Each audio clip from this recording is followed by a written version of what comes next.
First time I remember seeing this set was in the LEGO Star Wars Visual Dictionary. I think I just found this one set very interesting because either I hadn't seen Revenge of the Sith or I just don't remember that one scene. I sadly don't have the box for this set, but at least I have the instructions. First you have an ad for the LEGO Star Wars video game, and then you have an ad for the 2005 Revenge of the Sith sets, and then on the other side you have the alternate builds, which is one of my favorite things from the older LEGO sets. The minifigures are straight from the LEGO Star Wars video game, or at least the complete saga, which is what I played. I don't know if this is a hot take or not, but I kind of like the air bubbles in the lightsabers. They always remind me of these ice cream things that would never freeze properly, if you know what I'm talking about. Anyways, definitely a top tier minifigure. The General Grievous also looks super cool, especially with that $80 cape, and holding all the lightsabers is possible, but it is very hard. You kind of have to balance it a little bit. And here's the build for Obi-Wan's noble steed. One thing I will say about this build, I'm not sure if it's just my version or it's just how the build is, but the legs are extremely loose and they just barely stay on. The head mold looks super cool. It reminds me of those older LEGO dinosaur sets. Also have a tail and a saddle and reins, which are actually pretty decent. Even though the whole build is kind of simplistic, it does get the job done. You could put the Obi-Wan on with the lightsaber and cape. You might have to bend the cape a little bit, but to me it just looks a lot cooler with the lightsaber and cape, and I think that's definitely the way to go when displaying this set. The printed pieces on the General Grievous wheel bike are definitely very nice. The build is very simplistic. There's not really much to talk about, but I do like the fact that it is all made out of sand blue mostly. You have this cannon sticking out from the left side, and on this other side you have this chair with this stud, and you can sit the General Grievous with the $70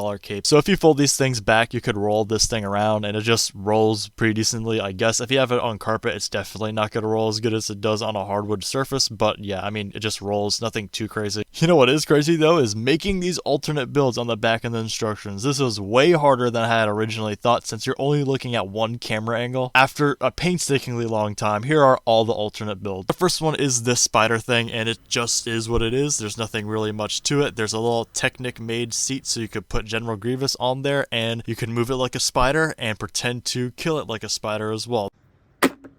Next up is a Paralympic version of Obi-Wan's noble steed, and I actually really like this build. It's very creative. I would have never thought about doing something like this, and it will roll if you tilt it at the right angle. The last one is kind of the same build, but the saddle is modified so you can have a seat and two umbrellas and have General Grievous and Obi-Wan kind of riding this thing like a camel. Now I will say, it did take me a very long time to figure out how the umbrella is at this angle. I just ended up theorizing that it was probably just Obi-Wan holding the umbrella, and once I did that, it was basically a one-for-one version of the back of the instructions, so I'm like 100% sure that's what it actually is. I don't know, this alternate build is just so fun and so creative, and I just really like this one. I'm most likely just going to keep the build like this. Even though it took a very long time to figure out, making these alternate builds were definitely worth it. Anyways guys, that's gonna be it for this video. Thank you so much for watching, and I'll see you guys in the next one, which will not be in 2 months from now.